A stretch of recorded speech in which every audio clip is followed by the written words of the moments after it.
नमस्कार दोस्तों, आप सभी का स्वागत है आपके अपने यूट्यूब चैनल ट्रिकी नंबर 1 में। दोस्तों, इस वीडियो में हम लोग एसएससी जीडी के प्रैक्टिस सेट को सॉल्व करेंगे और ये प्रैक्टिस सेट नंबर 3 है। अगर आप लोगों ने इससे पहले के प्रैक्टिस सेट सॉल्व नहीं किए हैं तो आप लोग उनको भी सॉल्व कर लीजिएगा। दोस्तों, यहाँ पर आपको 100 प्रश्न मिलेंगे और जिसके लिए आपको 90 मिनट का समय मिलेगा। इसलिए आप लोग पूरे प्रैक्टिस सेट को अच्छी तरीके से यहाँ पर सॉल्व करिएगा और उसके बाद अपना स्कोर हमें कमेंट बॉक्स में बता दीजिएगा। तो चलिए शुरू करते हैं।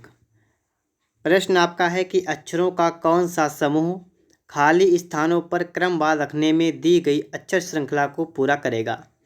यहाँ पर आपको एक सीरीज़ दे रखी है और आपको यहाँ बताना है कि जहाँ पर डैश है वहाँ पर आपका यहाँ पर क्या आएगा। ठीक है, तो इसको सबसे पहले हम नोट करते हैं। लिखा हुआ है ए डैश बी डैश ए डैश। ठीक है, इस तरीके से आपका यहाँ पर लिखा हुआ है। मैं इसको एक बार नोट करता हूँ और फिर हम लोग यहाँ पर देखते हैं। ठीक है, सबसे पहले आपको यहाँ पर काउंटिंग करनी है कि कितना यहाँ पर मतलब ये कितने अक्षर टोटल बन रहे हैं। तो 1 2 3 4 स्टेप से आप काउंटिंग करेंगे तो 4, फिर 5 6 7 8 9 10 11 12 13 14 15 16। यहाँ पर आपके टोटल अक्षर बन रहे हैं यहाँ पर हैं 16। अब जो आपके 16 बन रहे हैं तो इसका मतलब हो सकता है यहाँ पर 4 4 का ये जो आपके यहाँ पर अक्षर है ना वो 4 4 के अलग अलग हों। जैसे कि 4 का यहाँ पर अलग कर दिया, फिर 4 अलग कर दिया, फिर 4 अलग कर दिया और फिर 4 आपका अलग हो गया। तो यहाँ से अगर आप देखें तो आप समझ सकते हैं कि जैसे यहाँ पर आपने देखा है कि स्टार्टिंग में यहाँ पर ए है, स्टार्टिंग में यहाँ पर भी है, यहाँ पर स्टार्टिंग में है, तो इसका मतलब यहाँ पर भी स्टार्टिंग में ओ होना चाहिए। ठीक है, इस तरीके से आप आगे भी देखेंगे। ठीक है, तो इसके बाद में देखिए यहाँ पर डबल बी यहाँ पर है, यहाँ पर डबल बी है, तो इसका मतलब यहाँ पर भी डबल बी होगा और यहाँ पर भी डबल बी होगा। और लास्ट में अगर आप देखेंगे तो आपका एन है, तो आपका यहाँ पर एन होगा और यहाँ पर एन होगा। ठीक है, तो यहाँ पर मैंने यहाँ पर क्या फिल किया है कि बी, फिर एन किया है, फिर बी बी और उसके बाद में ए एन। ठीक है, तो इस तरीके से आपका है। तो ऑप्शन आपका यहाँ पर बी वाला जो आपका है ये आपका बिल्कुल राइट आंसर बन जाएगा। ठीक है, आगे देखिएगा। इसके बाद सवाल नंबर आपके लिए आ चुका है 2 नंबर और इस सवाल को हम लोग देखेंगे। लिखा है कि विकल्पों में अंकों के 4 समूह दिए गए हैं, उनमें से उस अंक के समूह को ज्ञात कीजिए जो प्रश्न में दिए गए अंकों के समूह से मेल खाते हैं। जैसे आपको दे रखा है 6, 30, 90। इतना आपको यहाँ पर दे रखा है। अब आपको ये समझना है कि ये जो 6 है इसका संबंध 30 से है और इसका संबंध 90 से है, तो किस टाइप से संबंध यहाँ पर आपका बनेगा। तो थोड़ी देर के लिए आप यहाँ पर सोचिएगा और उसके बाद आप लोग यहाँ पर अपने आप खुद सोचिएगा कि इसका राइट आंसर आपका क्या हो सकता है। अब मैं आपको यहाँ बताता हूँ। जैसे आपका यहाँ पर 6 है तो जो 30 आपका है ये वाला आपका 6 से डिवाइड हो जाएगा और जो आपका 90 है ये भी आपका 6 से डिवाइड हो जाएगा।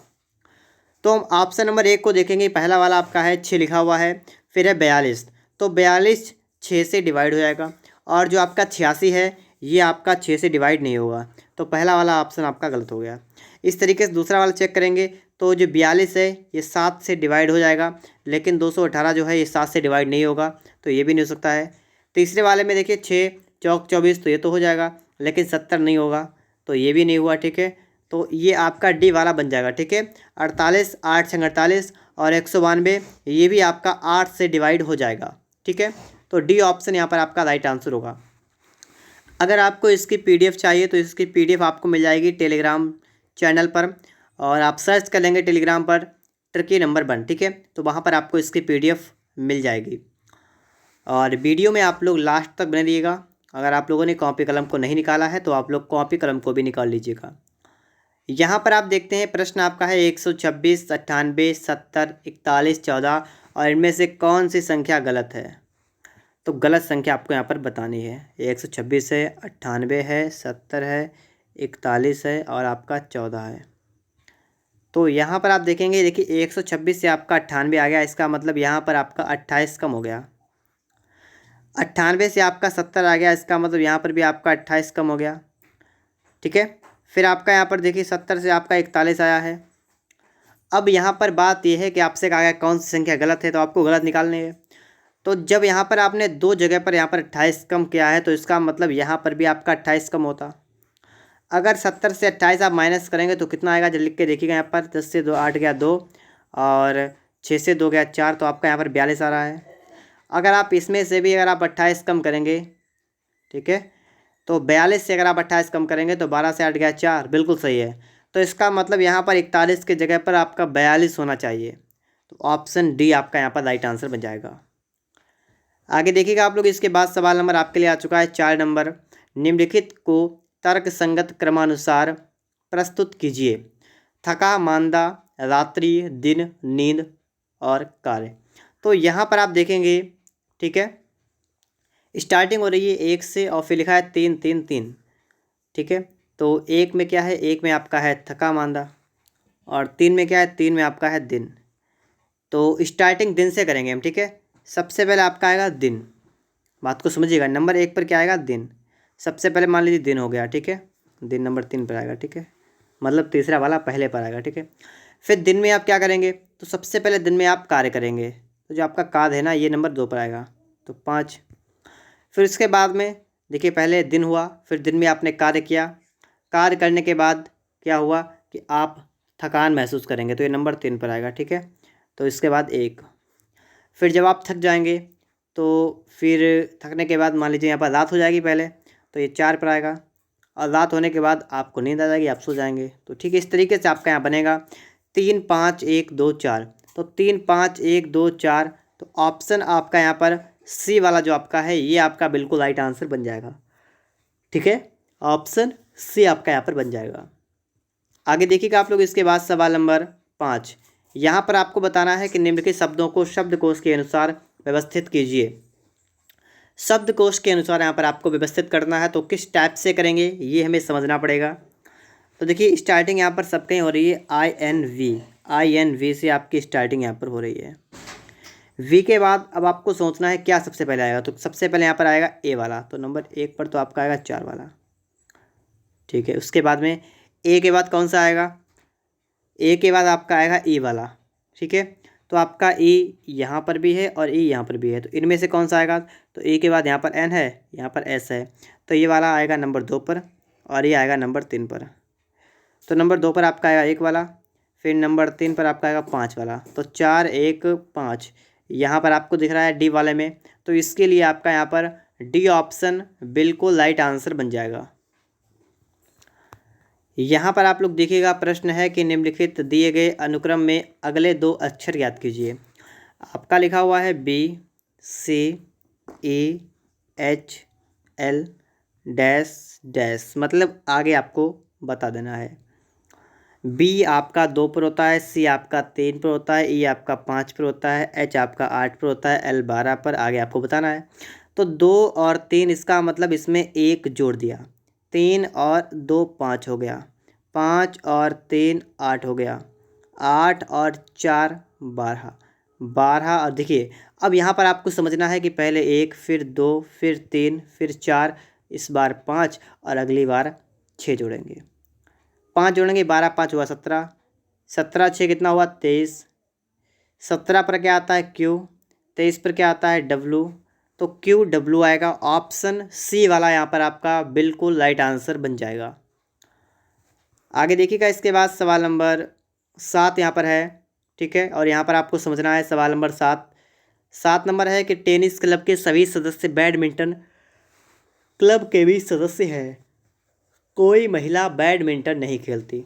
अब देखिए, टेनिस क्लब के सभी सदस्य बैडमिंटन क्लब के सदस्य भी हैं, मतलब टेनिस जितने लोग खेलते हैं, ठीक है, ठीक है, टेनिस जितने लोग खेलते हैं, यहाँ पर कहा गया है कि टेनिस क्लब के सभी जितने सदस्य हैं, ये सभी सदस्य जो हैं, ये किसके सदस्य भी हैं, ये बैडमिंटन के भी हैं, ठीक है, ये आपसे यहाँ पर कहा गया है, ठीक है।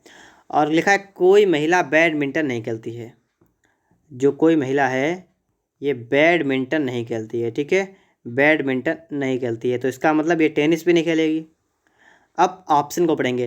पहला है कि कुछ महिलाएं टेनिस खेलती हैं, तो ये गलत हो गया।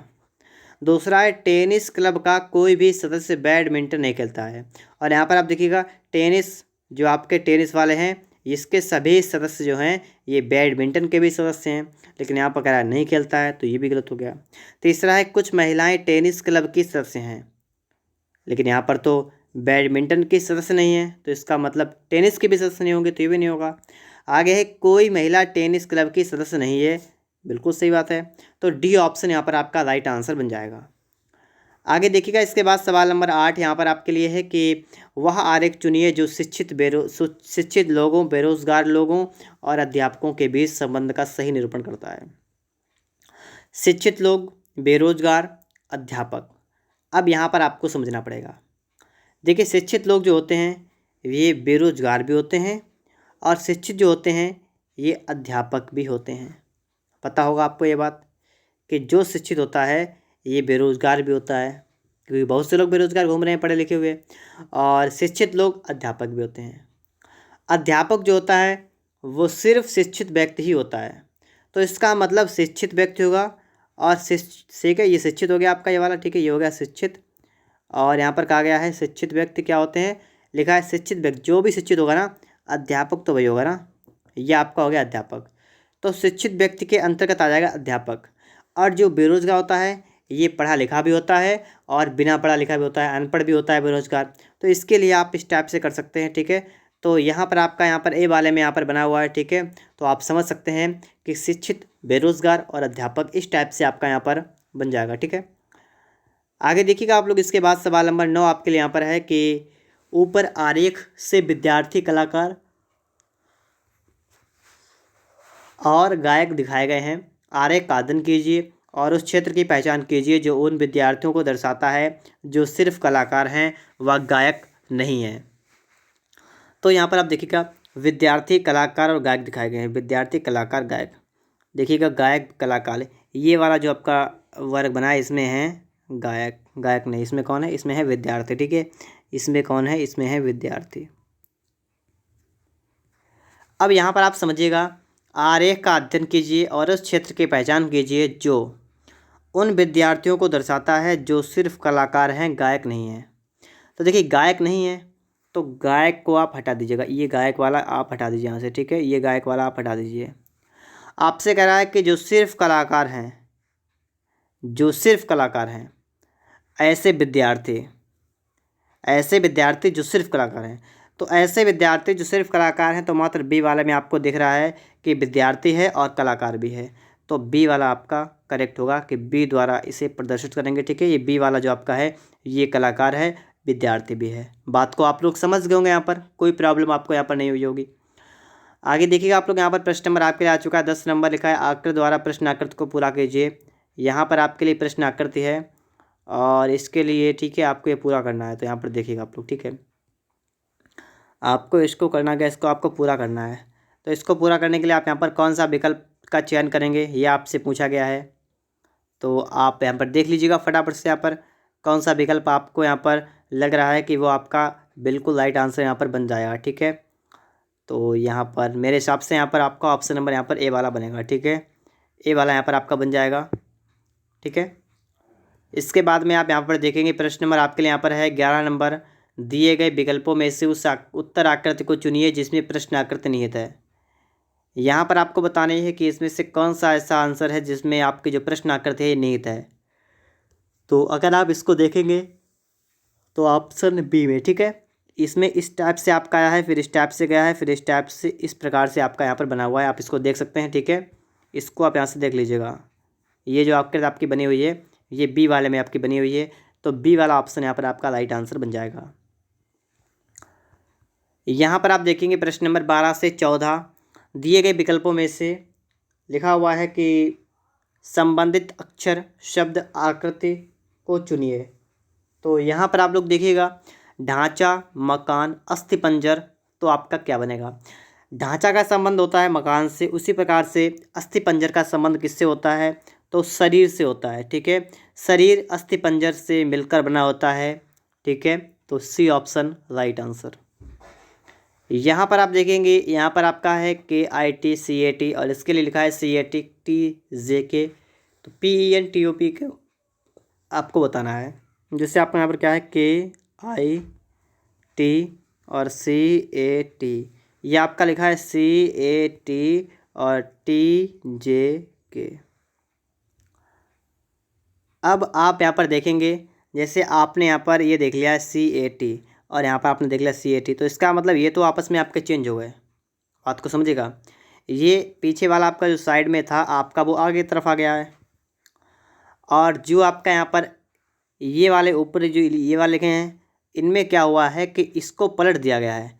थोड़ी सी प्रश्न में मिस्टेक है, यहाँ पर आपका आई होना चाहिए, ठीक है। थोड़ी सी यहाँ पर मिस्टेक है, यहाँ पर आपका आई होना चाहिए, जे नहीं होना चाहिए, ठीक है। तो अब आप समझ सकते हैं इसको इन्होंने पलट दिया है।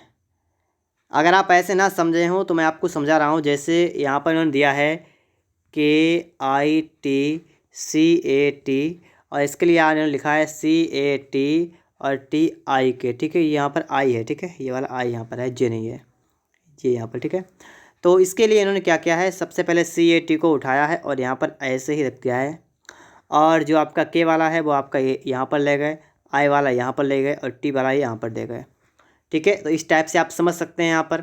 तो बस वही का आपको यहाँ पर करना है। तो आप क्या करेंगे, तो आप यहाँ पर करेंगे कि ये आप नोट करेंगे, आप लिखेंगे PEN और TOP, और इसके लिए आपका क्या बन जाएगा, मैं आपको बता चुका हूँ। ये वाले अक्षर आपके यहाँ पर आएंगे, TOP आपका पहले आएगा, उसके बाद में आप सबसे पहले N को लिख देंगे, फिर आप E को लिख देंगे, फिर आप P को लिख देंगे। तो TOP NEP आपका बी ऑप्शन में है, तो इसके लिए आपका बी ऑप्शन बिल्कुल राइट आंसर बन जाएगा, ठीक है। आगे देखिएगा आप लोग, इसके बाद सवाल नंबर आपके लिए आ चुका है 14 नंबर, और इस सवाल को हम लोग यहाँ पर देखेंगे। ये है 01 और आज का है 36, तो आपको बताना है 2 के लिए यहाँ पर क्या बन जाएगा। जैसे 1 और इसके लिए आपका है अनुपात में है आपका 36, तो आपको बताना है 2 और अनुपात में आपको बताना है यहाँ पर आपका क्या आ जाएगा। तो ये बताने के लिए हम यहाँ पर क्या करेंगे, जैसे इन्होंने 1 से यहाँ पर इन्होंने 2 कर दिया है, तो इसका मतलब है इन्होंने यहाँ पर 1 जोड़ दिया है। इस तरीके 36 से यहाँ पर क्या आएगा, देखिए 36 आपको पता है 6 का स्क्वायर होता है 36, और इसमें भी आपको 1 बढ़ाना है, तो 1 बढ़ाना है, इसका मतलब यहाँ पर आपको 7 का स्क्वायर लेकर आना है। 7 का इसका होता है 49, तो आपका यहाँ पर बी ऑप्शन बिल्कुल राइट आंसर बन जाएगा, ठीक है। तो यहाँ पर आप लोग बात को समझ लीजिएगा। आगे देखिएगा आप लोग, इसके बाद में सवाल नंबर आपके लिए आ चुका है 15 से 17। कह रहा है कि दिए गए विकल्पों में से उसे चुनिए जो अन्य 3 से भिन्न है। भिन्न को आपको चूज करना है। तो 15 में आप देखेंगे 441, 256, 481, 361। तो आप ये देखेंगे कि 441 होता है, ये 21 का वर्ग होता है, और इसके बाद में आप देखेंगे तो 256 16 का वर्ग होता है, 361 19 का वर्ग होता है, 481 नहीं होता है किसी का वर्ग, 484 होता है 22 का वर्ग। तो यहाँ पर 481 है, ये किसी संख्या का वर्ग नहीं है, इसलिए सी ऑप्शन आपका यहाँ पर बिल्कुल ही राइट आंसर बन जाएगा, ठीक है। ऑप्शन सी आपका यहाँ पर बिल्कुल राइट आंसर बन जाएगा। इसके बाद में आपको समझना है प्रश्न नंबर 16, इसको देखेंगे। आपका है EBD, क्या लिखा E, फिर आपका है B, फिर आपका है D, दूसरा वाला आपका है IFH, तीसरा आपका यहाँ पर है URT, चौथा आपका है यहाँ पर YWX। तो यहाँ पर जब आप देखेंगे E होता है 5 पर, और 5 से B मतलब यहाँ पर 3 कम कर दिए। यहाँ पर E होता है 5 पर, B होता है 2 पर, D होता है 4 पर, तो यहाँ पर 2 हो गया, फिर यहाँ पर 2 जोड़ दिए। तो यहाँ पर आप लोग बात को समझिए। सबसे पहले उन्होंने क्या किया है, 3 कम कर दिए, उसके बाद में इसमें 2 जोड़ दिए। यहाँ पर आप देखेंगे तो I होता है 9 पर, F होता है 6 पर, यहाँ पर 3 कम किए हैं, और 6 और 2 8, यहाँ पर भी आपके 2 जोड़ दिए गए हैं। यहाँ पर देखिए 21 से 18 आ गए, यहाँ इसका मतलब यहाँ पर 3 कम किए, और RT इसका मतलब 18 20 मतलब यहाँ पर 2 जोड़ दिए। अब आप यहाँ पर देखेंगे Y होता है 24 पर, और ये W कितना 23 पर, तो इसमें से 1 कम किया है। और यहाँ पर जाएंगे आप लोग WX, तो यहाँ पर इन्होंने 1 जोड़ दिया है, ठीक है। तो Y 25 पे होता है, Y 25 पे, ठीक है। तो यहाँ पर इन्होंने 2 कम किया है, ठीक है। तो इस तरीके से आपका यहाँ पर जो D वाला है ना, ये वाला, इसमें ही आपको अलग यहाँ पर नज़र आ रहा है, ठीक है। और सब आपका बिल्कुल सही है। ऑप्शन D वाले में आपका यहाँ पर अंतर इसका है, ठीक है। तो इसके लिए D ऑप्शन आपका राइट आंसर बन जाएगा। यहाँ पर आप लोग देखेंगे प्रश्न नंबर 17 आपके लिए है कार्य श्रम इसका अवकाश। दोस्तों यहाँ पर प्रश्न पहले था आपका कि यहाँ पर आपको पढ़ लेते हैं एक बार क्या लिखा था। प्रश्न 15 से 17 तक आपको बताना है भिन्न, तो यहाँ पर आपको बताना अलग कौन सा है। जैसे कार्य श्रम, तो अवकाश, दिन रात्रि, आगे बढ़ना, विलंब करना, प्रायः, सदैव। अगर आप लोग यहाँ पर समझें थोड़ा, तो आपको यहाँ पर पता चलेगा कि जो कार्य आपका यहाँ पर लिखा है श्रम, इसके लिए आपका अवकाश है। इसका मतलब क्या है कि आप किसी काम को करें या आप अवकाश पर हों, तो कार्य का विपरीत आपका अवकाश हो गया। दिन का विपरीत आपका रात हो गया। आगे बढ़ना, और आगे बढ़ने की जगह आपका हो गया विलंब करना, मतलब देर होना, ठीक है। और प्रायः, सदैव, ये बिल्कुल समानार्थी आपके बन रहे हैं, यहाँ पर हैं, विपरीत नहीं हो रहे हैं। तो इसके लिए आपका जो राइट आंसर बनेगा ये ऑप्शन नंबर आपका यहाँ पर डी वाला बन जाएगा। आगे देखिएगा, इसके बाद सवाल नंबर आपके लिए आ चुका है 18 नंबर। अगर आपको वीडियो साफ ना दिखाई दे रहा हो तो आप लोग इसकी क्वालिटी को थोड़ा बढ़ा लीजिएगा, जिससे कि आपको साफ दिखाई देने लगे। श्याम पूरब की ओर 5 किलोमीटर चला और फिर दाईं ओर मुड़कर 3 किलोमीटर चला। वह फिर दाईं ओर मुड़ा और 4 किलोमीटर चला। इसके बाद वह पीछे मुड़ा। इस समय वह किस दिशा की ओर है? इस समय उसके सम्मुख कौन सी दिशा है? श्याम पूर्व की ओर 5 किलोमीटर चला। तो पूर्व का मतलब श्याम यहाँ पर था, मान लीजिए यहाँ पर है श्याम, ये सबसे पहले 5 किलोमीटर पूर्व की ओर चला गया। फिर दाईं ओर मुड़कर 3 किलोमीटर चला। अब ये दाईं ओर मुड़ेगा 3 चलेगा, इसका मतलब 3 ये चला गया। वह फिर दाईं ओर मुड़ा और 4 चला। अब फिर से दाईं ओर मुड़ा, अब कितना चलेगा? 4 चला, ठीक है। इसके बाद वह पीछे मुड़ा, इसके बाद पीछे मुड़ा। अब आप यही बात समझिएगा, जैसे कि इसका मुंह किधर है? इस साइड में है। अब पीछे मुड़ेगा तो इसका डायरेक्शन किधर होगा? इसका डायरेक्शन हो जाएगा इस साइड में, ठीक है। बात को समझिएगा, इसका डायरेक्शन चेंज हो जाएगा, ठीक है। कह रहा इस समय वह किस दिशा की ओर है? इसके सामने कौन सी दिशा है? तो इस समय इसके सामने पूरब दिशा हो जाएगी। बताइएगा, आप लोग सोचिएगा थोड़ा। जब ये पीछे मुड़ जाएगा तो इसका मतलब इसकी दिशा पूरब की तरफ हो जाएगी। तो ऑप्शन ए वाला यहाँ पर बन जाएगा, ठीक है। ए ऑप्शन यहाँ पर राइट आंसर बनेगा। यहाँ पर आप लोग देखिएगा, यहाँ पर कहा गया है कि निम्नलिखित विकल्पों में से वह शब्द चुनिए जो दिए गए शब्द के अक्षरों का प्रयोग करके नहीं बनाया जा सकता, ठीक है।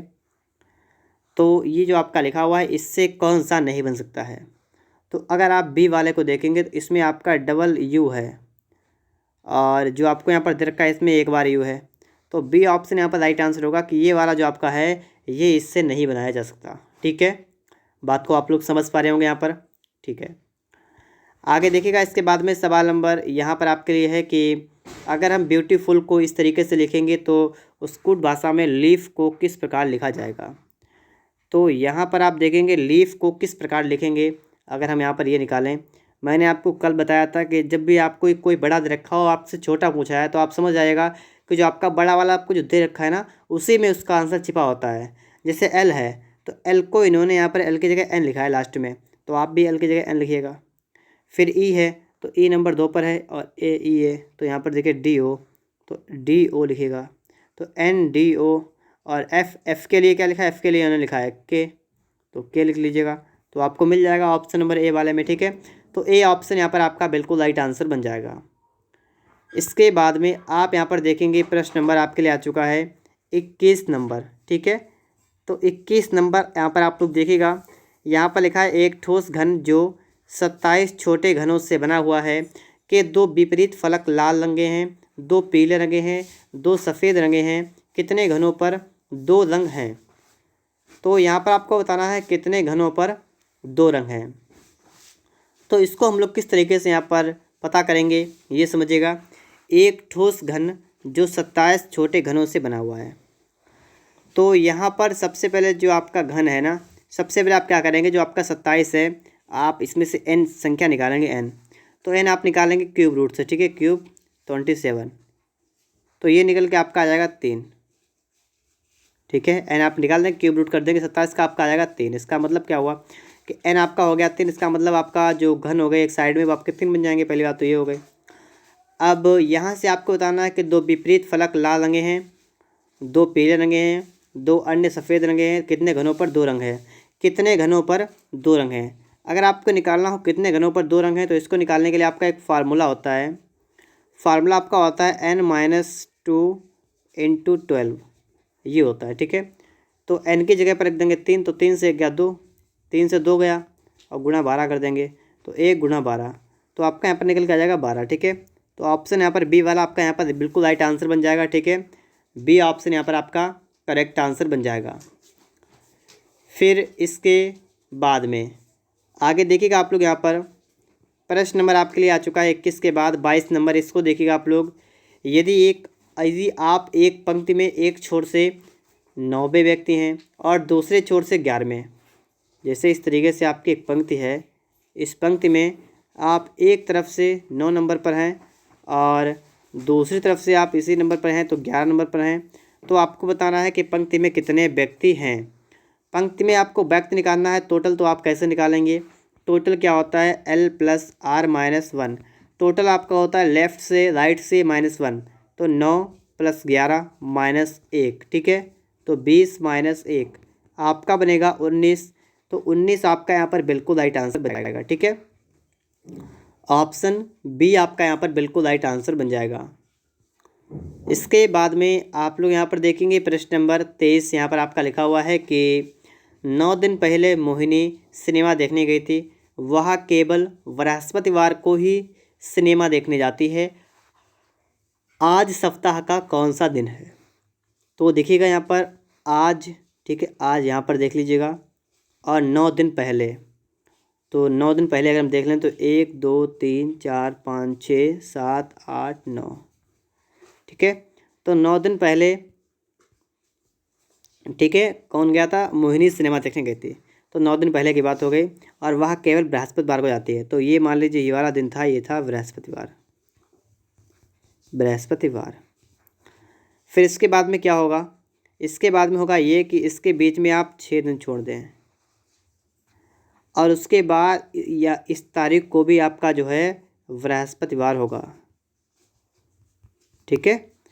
फिर बृहस्पतिवार के बाद क्या होता है, शुक्रवार, फिर शनिवार। तो आज क्या होगा, शनिवार, ठीक है। तो शनिवार आपका यहाँ पर बिल्कुल राइट आंसर बन जाएगा। यहाँ पर आप लोग देखेंगे प्रश्न नंबर आपके लिए है 24 नंबर। रमेश अपनी कार से 4 किलोमीटर पूर्व की ओर गया, फिर बाईं ओर मुड़कर 6 किलोमीटर गया, फिर अपने बाईं ओर मुड़ा 4 किलोमीटर गया। रमेश अपने प्रारंभिक स्थान से कितनी दूर है। रमेश अपनी कार से 4 किलोमीटर पूर्व की ओर गया। सबसे पहले पूर्व की ओर जाएगा 4 किलोमीटर, उसके बाद में फिर वह बाईं ओर मुड़कर 6 किलोमीटर गया।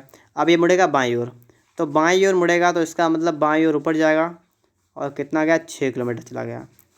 और फिर वह अपने बाईं ओर मुड़ा और 4 किलोमीटर गया। अब बाईं ओर मुड़ेगा तो बाईं ओर का मतलब है कि अब देखिएगा बाईं ओर का मतलब फिर से इधर मुड़ेगा, ठीक, इधर, और कितना गया, अब फिर से गया 4 किलोमीटर। आपसे पूछा गया है कि रमेश अपने प्रारंभिक स्थान से कितनी दूर है। तो प्रारंभिक स्थान से दूरी आपसे पूछेगी, इसका मतलब आपसे ये वाली पूछेगी दूरी, ये वाली। तो जब ये 6 है तो इसका मतलब ये भी 6 होगी, तो 6 किलोमीटर की दूरी पर है, ठीक है। ऑप्शन ए वाला आपका यहाँ पर बिल्कुल राइट आंसर बन जाएगा। ऑप्शन नंबर ए यहाँ पर करेक्ट आंसर बनेगा, ठीक है। इसके बाद में आप लोग यहाँ पर देखेंगे तो यहाँ पर देखिएगा आपसे कहा गया है कि दिए गए विकल्प में लुप्त संख्या ज्ञात कीजिए।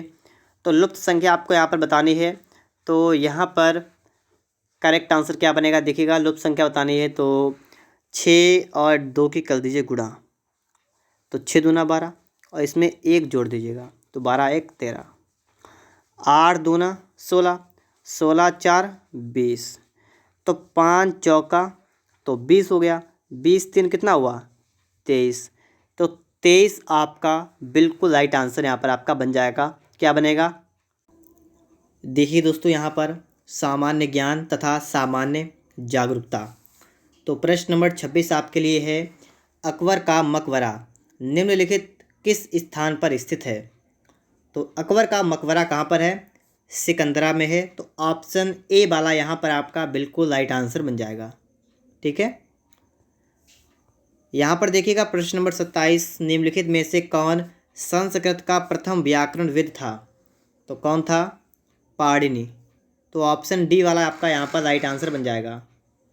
आगे देखिएगा 28 नंबर, ये आपका है कि कौन सा वेद धार्मिक अनुष्ठानों से संबंध रखता है। तो उसका आपको नाम बताना है। तो यहाँ पर आपका राइट आंसर होगा यजुर्वेद, ठीक है। ऑप्शन बी आपका बन जाएगा यजुर्वेद। इसके बाद देखिए 29 नंबर, निम्नलिखित में से किस समझौते का लक्ष्य हिंदू मुस्लिम मतभेदों को सुलझाना था। तो उसका नाम क्या है, लखनऊ समझौता, ठीक है, जिसमें हिंदू मुस्लिम मतभेदों को सुलझाना था। आगे देखिएगा 30 नंबर, शिव गुफा कहाँ पर स्थित है। तो शिव गुफा कहाँ पर है, एलिफेंटा गुफाएं जो हैं, ठीक है, यही स्थित है शिव गुफा। आगे देखिएगा इसके बाद प्रश्न नंबर 31, यहाँ पर आपसे सवाल कर रहा है कि वर्ल्ड इकोनॉमिक फोरम के ग्लोबल जेंडर गैप इंडेक्स 2021 में भारत की रैंक क्या है? तो ग्लोबल जेंडर गैप इंडेक्स 2021, इसमें भारत की रैंक कितनी है? तो 140 नंबर है। ठीक है। 32 नंबर देखिए, उत्तर प्रदेश के संसदीय सीटों की संख्या, राज्यसभा की संख्या कितनी है? तो राज्यसभा में सीटों की संख्या आपसे पूछी गई है, कितनी है? 31। ठीक है। इसके बाद देखिए 33 नंबर, भारत के राष्ट्रपति को उनके पद से कौन हटा सकता है? तो भारत के राष्ट्रपति को उनके पद से कौन हटा सकता है? तो उसका नाम क्या है? संसद। ठीक है। संसद जो है ये राष्ट्रपति को उनके पद से हटाने के लिए सक्षम है। ठीक है।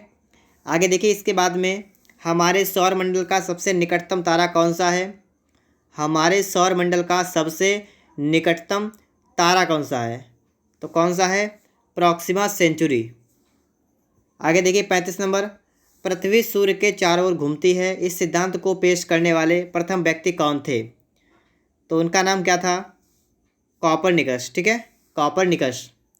आगे देखिए, पुर्तगाल की राजधानी क्या है? पुर्तगाल की राजधानी क्या है? तो ऑप्शन आपका यहाँ पर क्या हो जाएगा? लिस्बन। ठीक है। और आपको और चाहिए तो और देख लीजिएगा कि जो आपकी है मिन्स्क, ये मिन्स्क जो है ये है बेलारूस की। ठीक है, किसकी है? ये है बेलारूस की राजधानी है। और वियना ये है ऑस्ट्रिया। ठीक है, ऑस्ट्रिया की राजधानी वियना। ब्यूनस आयर्स ये किसकी है? अर्जेंटीना। अर्जेंटीना। ठीक है, तो मैंने आपको यहाँ पर 3 बता दिए, आप याद कर लीजिएगा तीनों को। आगे देखिए यहाँ पर 37 नंबर में, भौतिक मात्रा जर्क की इकाई क्या है? तो जर्क की इकाई आपसे यहाँ पर पूछी गई है, तो इसका राइट आंसर होगा मीटर प्रति सेकेंड घन, मतलब सेकेंड क्यूब। ठीक है। और इसके बाद देखिएगा यहाँ पर, किस कंपनी ने स्मार्टफोन कारोबार बंद करने की घोषणा की है? तो उसका नाम क्या है? एलजी।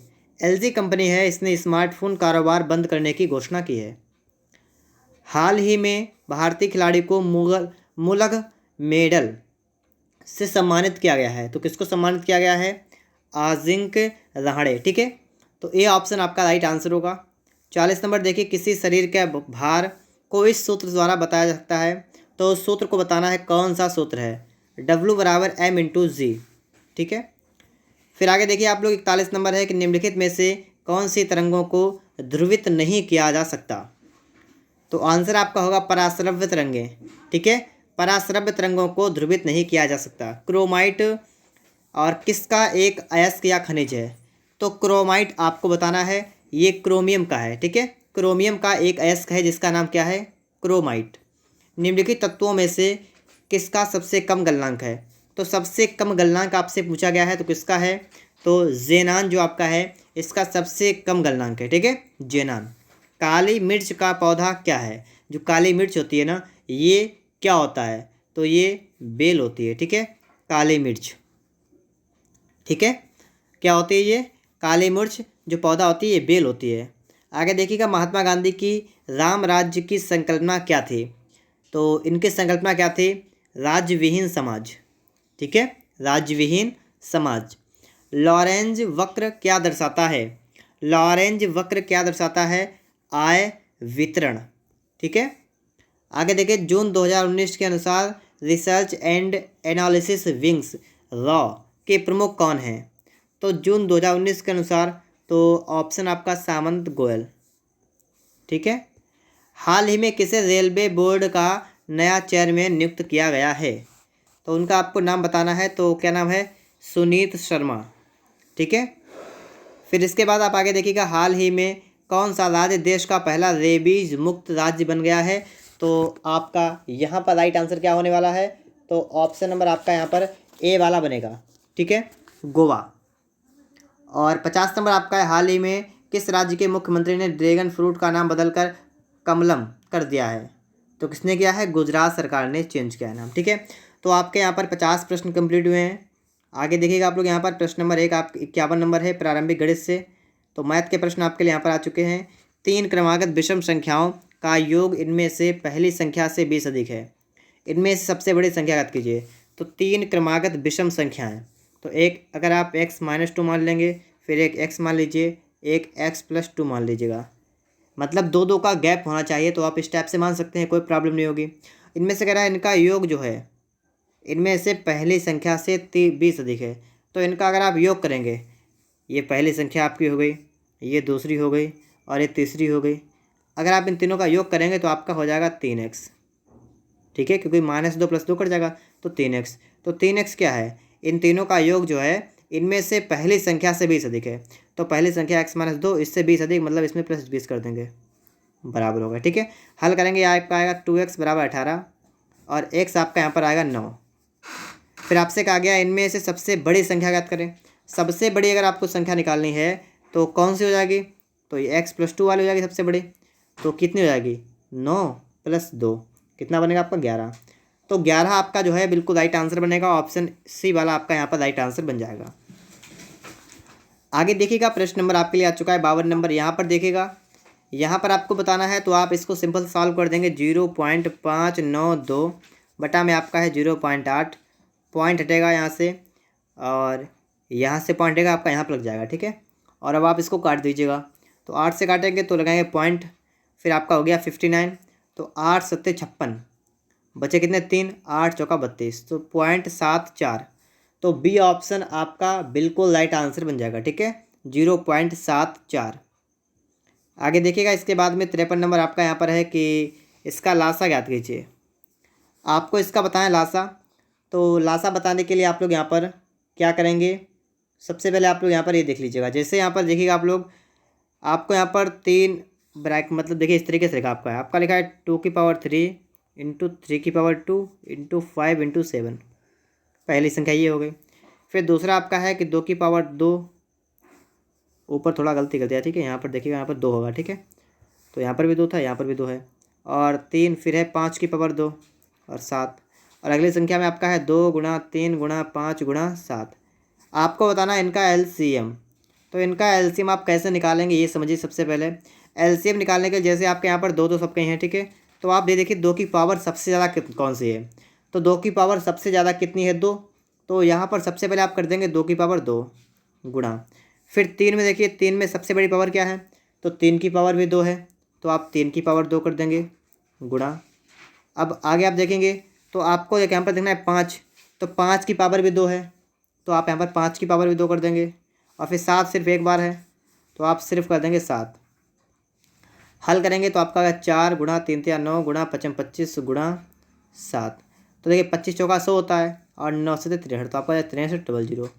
तो 6300 आपका यहाँ पर ए में रखा है, तो ए ऑप्शन आपका यहाँ पर बिल्कुल राइट आंसर बन जाएगा। ठीक है, फिर इसके बाद में आपको यहाँ पर देखना है कि एक गांव की जनसंख्या 18,000 से बढ़कर 22,500 हो गई, वृद्धि का परसेंटेज ज्ञात कीजिए।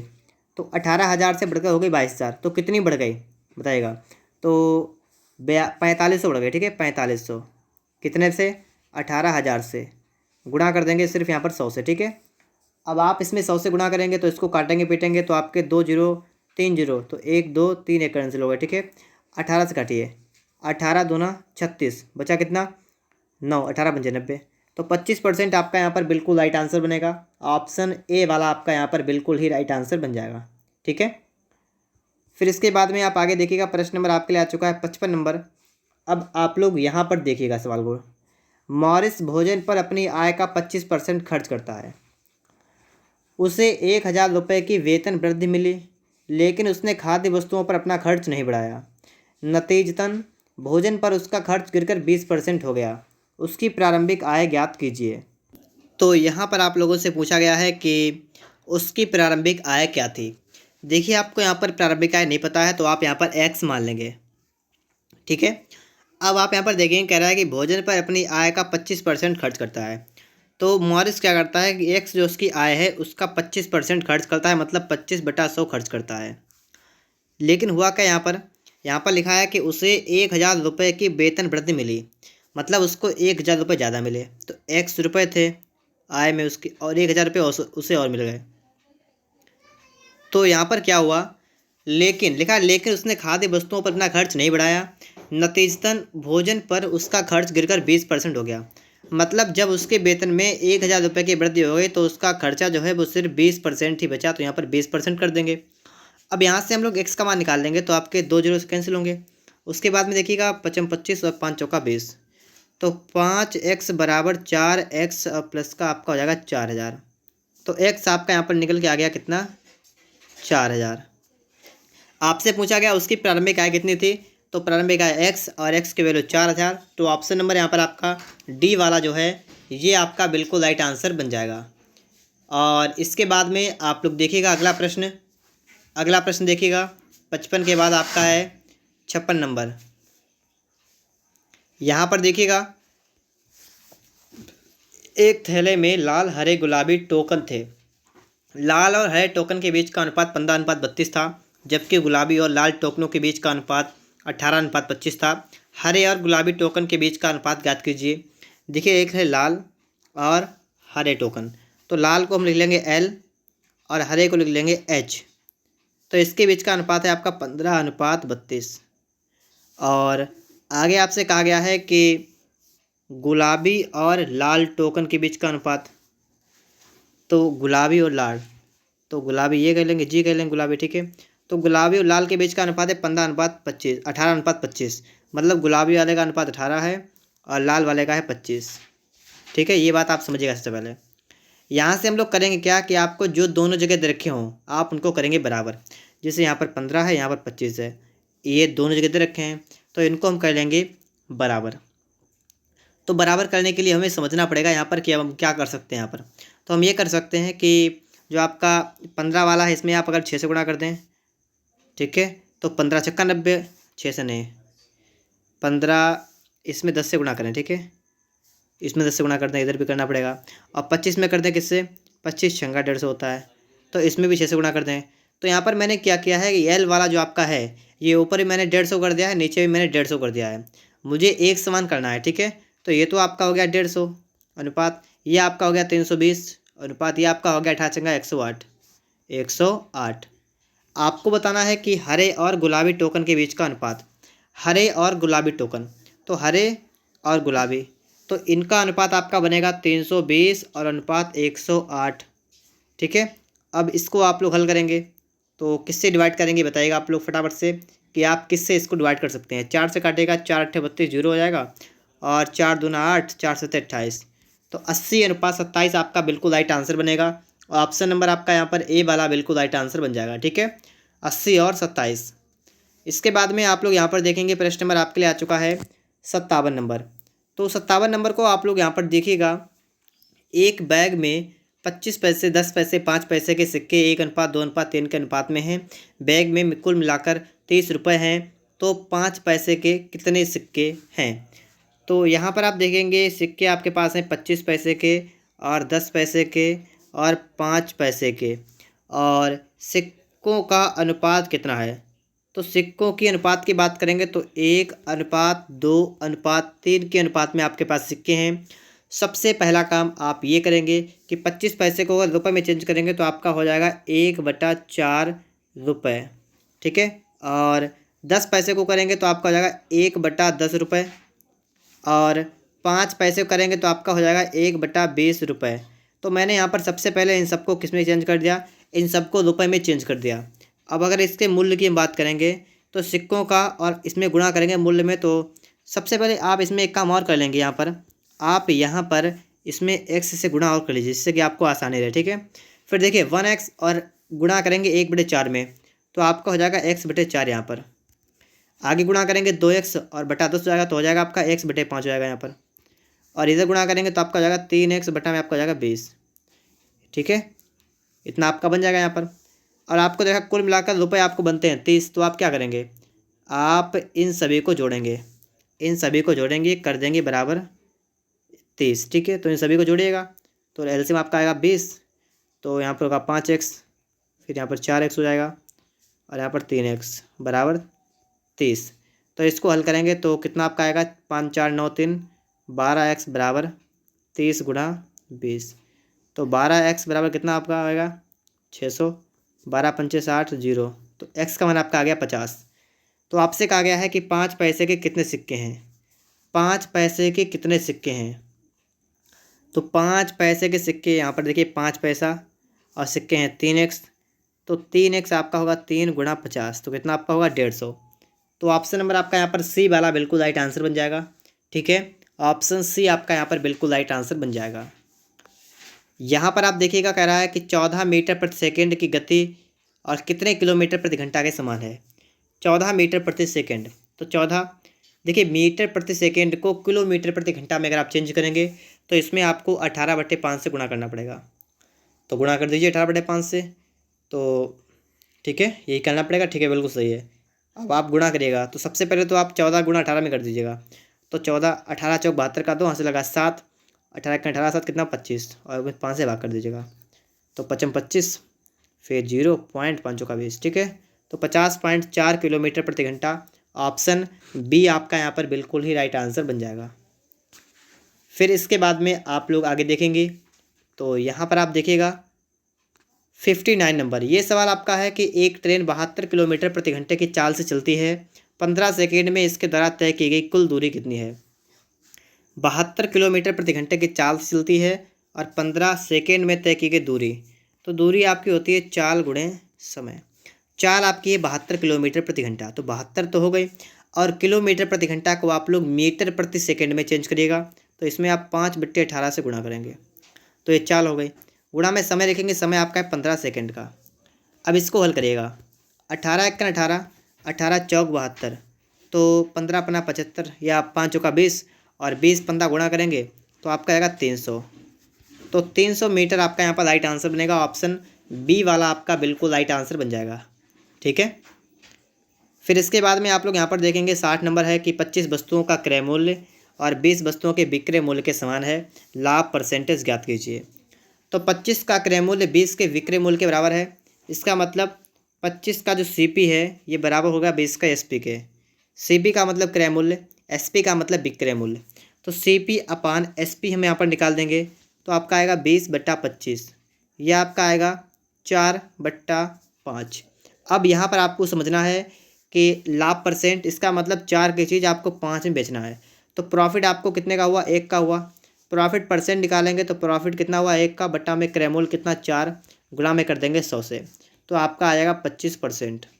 ठीक है, तो बी ऑप्शन आपका यहाँ पर बिल्कुल राइट आंसर बन जाएगा। और कितना बनेगा आपका यहाँ पर, तो आपका बन जाएगा 25%। फिर इसके बाद आपको देखना है प्रश्न नंबर 60 के बाद कौन सा है, प्रश्न नंबर 61। तो यहाँ पर आप लोग देखिएगा, सवाल आपके लिए है कि एक कार 4.50 लाख में खरीदता है और इसके सहायक सामग्री पर 1.25 लाख रुपए खर्च करता है और वह कार को 20% की हानि पर बेच देता है, तो कार का विक्रय मूल्य ज्ञात कीजिए। तो अब आप लोग यहाँ पर देखिएगा कि जैसे कि मान लीजिए यहाँ पर कह रहा है कि वो कार को खरीदता है। ठीक है, तो खरीदता कितने पर है, 4.5 लाख में, और फिर 1.25 लाख रुपए उस पर खर्च और कर देता है, तो इसका सीपी कितना हो गया, उसने किसने खरीद ली, तो 4.5 ये हो गया, और उसके बाद में आपका 1.25 लाख रुपए और, तो 5 और 7.5 इतने लाख में उसने खरीदी है। ठीक है, और 20% की हानि पर बेचता है, तो कार का विक्रय मूल्य ज्ञात कीजिए।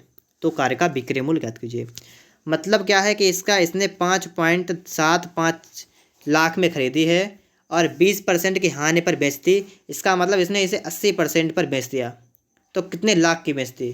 तो इसको आप हल कर लीजिएगा, तो आप काटेंगे 20 चौका 80, 20 पंचे 100 और 5 से काट दीजिएगा, 5 एकन 5।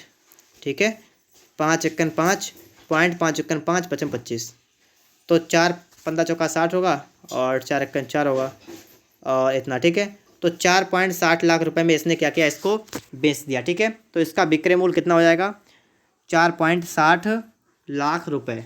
ओके, इसके बाद में आपको यहाँ पर देखना है, प्रश्न नंबर आपके लिए आ चुका है 62 नंबर। इस सवाल को आप लोग यहाँ पर देखेंगे, यदि विक्रय मूल्य 1680 रुपये हो तो 16% की हानि होती है। यदि 8% की छूट देने के बाद भी 15% का लाभ होता है तो उत्पाद का अंकित मूल्य कितना होना चाहिए। अब यहाँ पर आप लोग बात को समझिएगा, सवाल कह रहा है यहाँ पर है कि यदि विक्रय मूल्य 1680 रुपये हो, विक्रय मूल्य आपका होता है एसपी, और एसपी कितना, एसपी आपका है 1680 रुपये। ठीक है, तो 16% की हानि होती है, तो 16% की हानि होती है। अब यहाँ पर अगर मैं आपसे कहूँ कि क्रय मूल्य इसका कितना होगा, तो आप लोग क्रय मूल्य कैसे निकाल पाएंगे, क्रय मूल्य कैसे निकाल पाएंगे, तो आपको सी पे निकालना पड़ेगा। यहाँ पर करा है 16% की हानि होती है, तो आपने यहाँ पर SP आपका है 1680 जब 16 की हानि होती है। तो इसका मतलब CP निकालने के लिए आप क्या करेंगे, 1680 करेंगे। और आपको निकालना कितना है, आपको निकालना है 100%। और ये कितने का वैल्यू है, ये आपका वैल्यू है 84% का, क्योंकि 16% की हानि से आपने चीज़ को ख़रीदा है ना, इसलिए। तो इतना आपका बन जाएगा यहाँ पर। अब आप इसको हल कर लेंगे, तो इसको हल कर लीजिएगा। तो आप इसको किससे डिवाइड कर सकते हैं, 12 सत्ते 84, ठीक है, 12 सत्ते 84 यहाँ पर चलाएगा। और 12 से काटेंगे, 12 एकन 12, 12 चौक 48 जीरो, और 7 एकन 7, 7 दूना 14। तो आपका यहाँ पर आ गया 2000। इसका मतलब उसका क्रय मूल्य आपका हो गया 2000 रुपये, ठीक है। अब यहाँ पर देखिएगा, यहाँ पर सवाल करा है कि 8% की छूट देने के बाद 15% का लाभ होता है। तो यहाँ से आप चाहें तो MP और CP में अनुपात निकाल सकते हैं। MP और CP में अनुपात आप यहाँ पर निकाल सकते हैं। कैसे निकालेंगे, MP अगर आपको निकालना हो तो 100 प्लस प्रॉफिट परसेंट आप इसमें जोड़ देंगे, और CP निकालना हो तो 100 माइनस और इसमें डिस्काउंट परसेंट घटा देंगे, ठीक है। तो इसके लिए क्या करेंगे, 100 प्लस प्रॉफिट, तो 15 का प्रॉफिट तो आपका 115 ये हो गया, और 100 माइनस डिस्काउंट तो आपका ये हो गया 92। और इसको आप डिवाइड करेंगे तो 23 पंचे 115, 23 चौका 92। तो 5:4 आपका यहाँ पर बिल्कुल राइट आंसर बन जाएगा, MP और CP। अब आपको यहाँ पर CP दे रखा है 2000, तो 4 की वैल्यू आपकी हो गई 2000। आपको निकालना है अंकित मूल्य, अंकित मूल्य होता है SP, तो A है 5, 4 की वैल्यू 2000, तो 1 की वैल्यू 5000, तो 5 की वैल्यू 25, मतलब 1 की वैल्यू 500, तो 5 की वैल्यू 2500। तो 2500 रुपये आपका यहाँ पर बिल्कुल राइट आंसर बन जाएगा, ठीक है। 2500 रुपये आपका यहाँ पर बिल्कुल करेक्ट आंसर बन जाएगा, और उम्मीद करता हूँ मैं आप लोग यहाँ पर समझ भी गए होंगे। आगे देखिएगा, इसके बाद सवाल नंबर आपके लिए आ चुका है 63 नंबर। इस सवाल को देखिएगा, 5 क्रमागत सम संख्याओं का औसत 40 है, इन संख्याओं में सबसे छोटी संख्या का मान ज्ञात कीजिए। 5 क्रमागत सम संख्याओं का औसत 40 है। तो सबसे पहले 5 क्रमागत सम संख्या आप कौन सी मानेंगे, हम सबसे पहले मान लेंगे x-4, फिर x-2, फिर हम मानेंगे x, फिर x+2 और x+4। और यहाँ पर कह रहा है कि इन संख्याओं का औसत है 40। तो जब आपकी सम संख्या आपको दे रखी हैं और आपसे कह रखा है कि इनका औसत आपका कितना है 40, तो इसका मतलब आपकी जो बीच वाली संख्या है ना, ये आपको दे रखी है 40। अब आपसे कह रहा है कि इन संख्याओं में सबसे छोटी संख्या का मान ज्ञात कीजिए। सबसे छोटी का मतलब क्या है कि आप 40 में से आप 4 को माइनस कर दीजिए, आपका कितना बचेगा 36। तो सबसे छोटी संख्या आपकी बच जाएगी 36। तो ऑप्शन नंबर आपका यहाँ पर B वाला जो है बिल्कुल राइट आंसर बन जाएगा। यहाँ पर आप देखिएगा सवाल नंबर 64, इसमें देखिएगा, कुल 45 अंकों वाली एक परीक्षा में 3 छात्रों के अंकों का माध्य 38 है। 45 अंकों वाली एक परीक्षा है में 3 छात्रों के अंकों का माध्य कितना है 38 है, ठीक है। और इसका क्या है, 2 नए छात्रों ने परीक्षा में भाग लिया, और उस नए छात्र द्वारा प्राप्त किए जा सकने वाले सबसे कम अंक क्या हैं, जिसने दूसरे नए छात्र से कम अंक प्राप्त किए हैं, और जिससे 5 छात्रों के अंकों का कुल औसत 40 हो जाता है। तो यहाँ पर आपको बताया गया है कि कुल 45 अंक वाली कोई परीक्षा है, ठीक है, हटाइए इसको एक तरफ। फिर यहाँ पर कहा गया है कि 3 छात्रों के अंकों का माध्य 38 है। देखिए 3 छात्र हैं, कौन है 3 छात्र, और इनका माध्य है 38, तो इनका योग कितना होगा, गुणा कर देंगे ना। तो 8 24 का 4 हाथ से लगा 2, और 9 2 11, तो मतलब 111 हो गया, ठीक है। 3 छात्रों के का माध्य हो गया एक, मतलब योग हो गया 111, 114। अब कह रहा है कि 2 नए छात्रों ने परीक्षा में भाग लिया, और उस नए छात्र द्वारा प्राप्त किए जा सकने वाले सबसे कम अंक क्या हैं, जिसने दूसरे नए छात्र से कम अंक प्राप्त किए हैं, जिससे 5 छात्रों के अंकों का कुल औसत 40 है। अब देखिए कुल छात्र कितने हैं, कुल छात्र आपके हैं 5, तो कुल 5 छात्र हैं, तो इनका योग कितना होगा, तो 5 गुणा इनका माध्य कितना है, इनका औसत है 40, तो इसका मतलब कुल हो गया यहाँ पर 200। अब आप खुद सोचिए अपने आप कि 3 छात्रों के जो अंक हैं इनका माध्य मतलब इनका योग आपका 114 हो गया, और जो टोटल आपके टोटल 5 हो रहे हैं छात्र, इनका योग हो गया 200। तो जो शेष आपके 2 छात्र हैं, शेष 2 छात्र जो हैं, इनका योग कितना है, तो 200 माइनस 114, तो 86 है। तो जो आपके दो शेष छात्र बचे हैं इनका और मतलब इनके योग आ गए 86। अब यहाँ पर देखिएगा, यहाँ पर थोड़ी सी बात समझने वाली ये है कि उस नए छात्र द्वारा प्राप्त किए जा सकने वाले सबसे कम अंक क्या हैं जिसने दूसरे नए छात्र से कम अंक प्राप्त किए। देखिए, दो छात्र हैं जिनके अंकों का योग है 86। एक ने कम अंक क्या प्राप्त किए हैं, एक ने ज़्यादा प्राप्त किए हैं। तो आपको देखना है कि अधिकतम अंक थे कितने। तो यहाँ कह रहा कुल 45 अंक वाली परीक्षा है। तो इसका मतलब है जब आपके दो छात्रों के अंक यहाँ पर हो रहे टोटल 86, ठीक है, तो इसका मतलब है कह रहा है कि टोटल अंक 45 वाला है पेपर। तो हम यहाँ पर मान रहे हैं कि एक के नंबर आए हैं 45। जब एक के नंबर यहाँ पर 45 आएंगे तो दूसरे वाले के कितने बचेंगे, तो एक और चार 41। तो एक के पूरे नंबर यहाँ पर करिएगा आप लोग यहाँ पर कि एक के नंबर पूरे 45 आ गए, तो दूसरे के जितने बचे हैं वो हो जाएंगे, ठीक है। तो आप समझ जाइएगा कि दूसरे के यहाँ पर कितने हैं, 41 नंबर हैं। तो ऑप्शन आपका यहाँ पर कौन सा बनेगा, ए वाला आपका बिल्कुल राइट आंसर बन जाएगा, ठीक है। ऑप्शन कौन सा बनेगा, ऑप्शन ए आपका बिल्कुल राइट आंसर बनेगा यहाँ पर। आगे देखिएगा, इसके बाद सवाल नंबर आपके लिए आ चुका है 65 नंबर। पी और क्यू एक कार्य को 12 दिन 16 दिन में कर सकते हैं। पी एक काम करता है 12 दिन में और क्यू एक काम करता है 16 दिन में। तो इसका एलसीएम निकालेंगे, आपका आएगा 48। तो ये टोटल आप मान लेंगे वर्क। इसके बाद में आप क्या करेंगे, यहाँ पर 12 चौक 48, 16 3 48, ये आपके हो गई एफिशिएंसी। अब यहाँ पर कह रहा पी ने अकेले काम शुरू किया, कितने दिनों के बाद क्यू को पी के साथ काम करना चाहिए ताकि कार्य 9 दिन में समाप्त हो जाए। तो पी ने अकेले काम शुरू किया और कार्य 9 दिन में समाप्त होगा। इसका मतलब जो है पी जो है वो 9 दिन तक काम करेगा। तो कितना काम कर देगा, तो ये निकाल देंगे, तो 9 दिन तक करेगा। और पी एक दिन में 4 काम करता है, तो इसका मतलब 36 काम कर देगा। अब जब पी 36 काम कर देगा तो क्यू कितने दिन काम करेगा, तो क्यू के लिए जो काम बचेगा वो बचेगा 48 माइनस का 36, मतलब 12 काम बचेगा क्यू के लिए। अब ये 12 काम क्यू जो है वो कितने दिन में कर देगा, तो 12 काम क्यू, समय निकालना आपको है, क्या होगा वर्क अपॉन एफिशिएंसी। तो 12 काम है और क्यू करेगा 3, तो मतलब 4 दिन में कर देगा क्यू काम। आपसे सवाल करा है कि कितने दिनों के बाद क्यू को पी के साथ काम करना चाहिए ताकि कार्य 9 दिन में समाप्त हो जाए। तो देखिए, कितने दिन के बाद काम करना चाहिए, 9 दिन तक काम चला और क्यू काम करेगा 4 दिन के लिए, तो 5 दिन के बाद, ठीक है। कितने दिन के बाद, 5 दिन के बाद जो है ये जो क्यू है उसको काम पर लगना चाहिए, क्योंकि 5 दिन के बाद लग जाएगा और 4 दिन में काम निपटा देगा। तो डी ऑप्शन यहाँ पर आपका बन जाएगा, ठीक है। ऑप्शन डी आपका यहाँ पर बनेगा। यहाँ पर देखिए, इसके बाद सवाल नंबर आपका है 66 नंबर। ये सवाल आपसे कह रहा है कि पी क्यू की तुलना में 50% अधिक समय लेता है। पी जो है ये क्यू की तुलना में 50% अधिक समय, तो 50% अधिक समय मतलब क्या है कि क्यू अगर लेता है 2 समय तो पी लेता है 3 समय। ये टाइम का आपका अनुपात हो गया, ठीक है, कि पी जो है क्यू की तुलना में 50% अधिक समय ले लिया, ठीक है। तो अगर मैं इफ़िशिएंसी की बात करूँ तो ये इसका अनुपात होगा कितना, 2:3 हो जाएगा, ठीक है। अब कह रहा है यदि वे एक साथ कार्य करते हैं तो कार्य 18 दिनों में पूरा हो जाएगा। अब देखिए, एक साथ काम करते हैं तो कार्य 18 दिन में कर जाएगा, तो मतलब वर्क है कितना, तो इंटू टी होगा।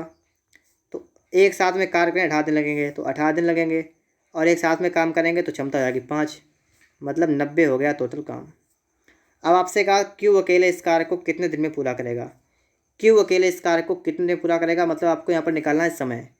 क्या होता है वर्क अपॉन एफिशिएंसी। वर्क आपका है 90, ठीक है। वर्क कितना आपका है, वर्क आपका है 90। एफिशिएंसी कितनी है, तो क्यू अकेले इस काम को करेगा, तो क्यू की एफिशिएंसी कितनी है 3, तो 3 से भाग करेंगे आपका आएगा 30 दिन, ठीक है। तो 30 दिन आपका यहाँ पर बिल्कुल राइट आंसर बन जाएगा, ठीक है, 30 दिन। आगे देखिए, इसके बाद सवाल नंबर आपके लिए आ चुका है 67 नंबर। किसी धनराशि पर 10 वर्ष का साधारण ब्याज 600 रुपये होगा। यदि 5 वर्ष बाद मूलधन को 3 गुना बढ़ा दिया जाता तो 10 वर्ष बाद कुल कितना ब्याज मिलता। तो यहाँ पर आप लोग क्या करेंगे, किसी धनराशि पर 10 वर्ष का ब्याज 600 रुपये है, तो अगर मैं आपसे कहूँ 1 वर्ष का ब्याज कितना होगा, 1 वर्ष का SI सिंपल इंटरेस्ट कितना होगा, तो हो जाएगा 60, क्योंकि 10 से भाग कर देंगे। तो 1 वर्ष का आपका ब्याज हो गया 60 रुपये। तो अब आप ये बताइए कि 5 वर्ष का ब्याज कितना होगा, तो 60 गुणा 5 कितना आएगा, 300 रुपये। देखिए 5 वर्ष का आपका ब्याज हो गया 300 रुपये। अब उसके बाद में हुआ क्या, उसके बाद में हुआ ये कि यदि 5 वर्ष के बाद मूलधन को 3 गुना कर दिया है, ठीक है। अब 5 वर्ष के बाद मूलधन को किया गया 3 गुना, तो जो अगले 5 वर्ष हैं, अगले 5 वर्ष, ठीक है, जो अगले 5 वर्ष हैं इनमें आपका जो ब्याज होगा ना, ये देखिए पहले 5 वर्ष का 300 था, और जो अगले 5 वर्ष है उनमें आपका मूलधन हो गया 3 गुना। अगर आपका मूलधन 3 गुना हो गया तो इसका मतलब ब्याज भी 3 गुना हो जाएगा, तो 5 वर्ष का ब्याज हो जाएगा 900 रुपये। अब तो बात की गई 10 वर्ष के बाद कुल कितना ब्याज होगा। आप तो अब अगर ब्याज की बात करें तो पहले 300 ये, फिर 900 ये, तो कुल कितना हो गया आपका 1200 रुपये, ठीक है। तो 1200 रुपये आपका यहाँ पर बिल्कुल राइट आंसर बनेगा। ऑप्शन नंबर आपका यहाँ पर सी वाला बन जाएगा, ठीक है। आगे देखिएगा आप लोग यहाँ पर, इसके बाद में सवाल नंबर आपके लिए आ चुका है 68 नंबर, और इस सवाल को हम लोग यहाँ पर देखेंगे। सवाल आपका यहाँ पर क्या कह रहा है कि 1,64,000, गलत है यहाँ पर, गया है 16,400 रुपये की राशि उधार ली जाती है और इसे 5% चक्रवृद्धि ब्याज की दर से समान वार्षिक किस्तों में 2 वर्षों में चुकाया जाता है, और कह रहा है कि वार्षिक भुगतान की राशि ज्ञात कीजिए। तो अब हमें यहाँ पर देखना पड़ेगा कि ये सवाल जो है हमारा किस टाइप से यहाँ पर सॉल्व होने वाला है। तो यहाँ पर आप लोग देखेंगे, सबसे पहले आप ये देखिएगा कि आपको कितने % चक्रवृद्धि ब्याज की दर से किस्तें चुकानी है। तो 5% आपका चक्रवृद्धि ब्याज है। 5% का मतलब क्या होता है, 1/20। अब थोड़ी सी बात आप यहाँ पर समझ लीजिएगा और आपका सवाल सॉल्व हो जाएगा। एक आपकी होती है धनराशि, और फिर आपको किस्तों में चुकाना है, तो आपकी किस्त, ठीक है। तो आपको ये देखना है कि मान लीजिए कि आपका जो है धनराशि आपकी है वो मान लीजिए 20 रुपये है, तो यहाँ पर आपकी किस्त हो जाएगी 21 की, क्योंकि 1 रुपये का इस पर लग गया ब्याज। तो 20 की राशि और ये किस्त इसकी होगी 21 रुपये की। और अगर आपको 2 किस्तों में चुकाना हो, मतलब 2 वर्षों में चुकाना है किस्तें, तो 1 वर्ष के लिए 20 और 21। अगर मैं आपसे कहूँ 2 वर्ष के लिए, तो 2 वर्ष के लिए निकालने के लिए हम क्या करेंगे, हमें इसका करना पड़ेगा स्क्वायर। तो 20 का स्क्वायर 400 हो जाएगा, धन आपका हो जाएगा 400 और किस्त आपकी हो जाएगी 441 रुपये की। तो बस अगर आप ये बात समझ गए तो समझ लीजिएगा आपका सवाल यहाँ पर सॉल्व हो जाएगा, ठीक है। तो यहाँ पर आपकी किस्त कितने की हो गई, दूसरे वर्ष में आपकी किस्त हो गई 441 रुपये की, और पहले वर्ष में आपकी किस्त हो गई 21 रुपये की। यहाँ पर कह समान वार्षिक किस्त। समान वार्षिक किस्त का मतलब आपको किस्त बराबर करनी है। तो अगर नीचे आपका 441 है तो इसमें भी हम ऐसे गुणा करेंगे कि आपका 441 हो जाए। तो इसमें अगर आप 21 से गुणा करेंगे तो आपका 441 बन जाएगा, और अगर आप एक साइड में 21 से गुणा करेंगे तो आपको इस साइड में भी 21 से गुणा करनी पड़ेगी। तो यहाँ पर जो आपका निकल के आएगा, ये आपका कितना निकल के आएगा, ये आपका निकल के आएगा 420, ठीक है। अब देखिए यहाँ पर आपकी किस्तें हो जाएंगी बराबर। अब अगर हम धनराशि की बात करें तो आपकी धनराशि यहाँ पर जो टोटल बनेगी भी आपकी बनेगी 820, ठीक है। टोटल धनराशि कितनी बनेगी, 820। अब आप लोग यहाँ पर देखेंगे कि आपकी धनराशि है 16,400 की, तो उसका मतलब ये हुआ कि 820 की वैल्यू आपकी जो है वो 16,400 रुपये है। अगर आप यहाँ से निकालना चाहें तो 820 एकन 20 और 820 दूना 1640, तो आपका आ जाएगा एक की वैल्यू 20। आपको निकालना है वार्षिक भुगतान की राशि ज्ञात कीजिए। तो वार्षिक भुगतान मतलब 1 वर्ष में कितनी राशि भुगतान करनी पड़ेगी। तो देखिए आपने यहाँ पर 2 किस्तों में यहाँ पर ब्याज चुकाया है, तो एक किस्त कितने यूनिट की है, तो एक किस्त है 441 की। तो 441 की अगर आप वैल्यू निकालेंगे तो आपके निकल के आएगी, इसका डबल कर देंगे तो 888 और 2 जीरो, ठीक है, 8820 रुपये आपकी जो आएगी ये किस्त निकल के आएगी, ठीक है। तो डी ऑप्शन जो आपका है ये आपका बिल्कुल राइट आंसर बन जाएगा, ऑप्शन नंबर डी। फिर इसके बाद में आप लोग आगे देखेंगे, सवाल नंबर आपके लिए आ चुका है 69 नंबर, और यहाँ पर आप लोग देखिएगा कि आपका सवाल यहाँ पर आपसे क्या कह रहा है। सवाल कह रहा है कि एक समद्विबाहु त्रिभुज का परिमाप 32 है। तो समद्विबाहु त्रिभुज आपका इस तरीके से होगा, ठीक है, जिसकी आपकी 2 भुजाएं कैसी होंगी, जिसकी 2 भुजाएं होंगी बराबर। तो ये जो आपकी भुजाएं हैं ये दोनों आप मान लीजिए यहाँ पर हैं बराबर, ठीक है। और कह रहा है कि इसका आधार समान भुजाओं का 6/5 गुना है। तो समान भुजाओं का 6/5 गुना है। तो आप लोग यहाँ पर क्या करेंगे, समान भुजाओं का 6/5 गुना है। तो अगर आप समान भुजाएं मान लीजिए x मान लेंगे तो इसका आधार हो जाएगा 6/5x, ठीक है, ये इसका हो गया आधार। और परिमाप आपको देखा है 32 है, तो आप इसके भुजा निकालिए सबसे पहले। तो सबको जोड़ देंगे तो x प्लस कितना हो जाएगा आपका 6x बटा में 5 बराबर कितना हो गया 32। इसको आपको सॉल्व करना है, ठीक है। तो ये आपका हो जाएगा 5x प्लस 5x और प्लस 6x, ठीक है, और बटा में 5 बराबर आपका हो गया 32। और इसको आप सॉल्व करेंगे तो आपका हो जाएगा 16x बराबर 32 गुणा 5। तो 16 दूना 32 और x आपका आ गया 10। तो x आपका आ गया 10, तो इसका मतलब ये वाली भुजा हो गई 10 सेंटीमीटर की, ये वाली भुजा आपकी हो गई 10 सेंटीमीटर की, और ये भुजा आपकी हो जाएगी 6 गुणा 10 बटा 5। तो 5 दूना 10 और 6 दूना 12, तो ये आधार आपकी हो गई 12 सेंटीमीटर, ठीक है। तो यहाँ से आपकी तीनों भुजाएं निकल के आ गई हैं।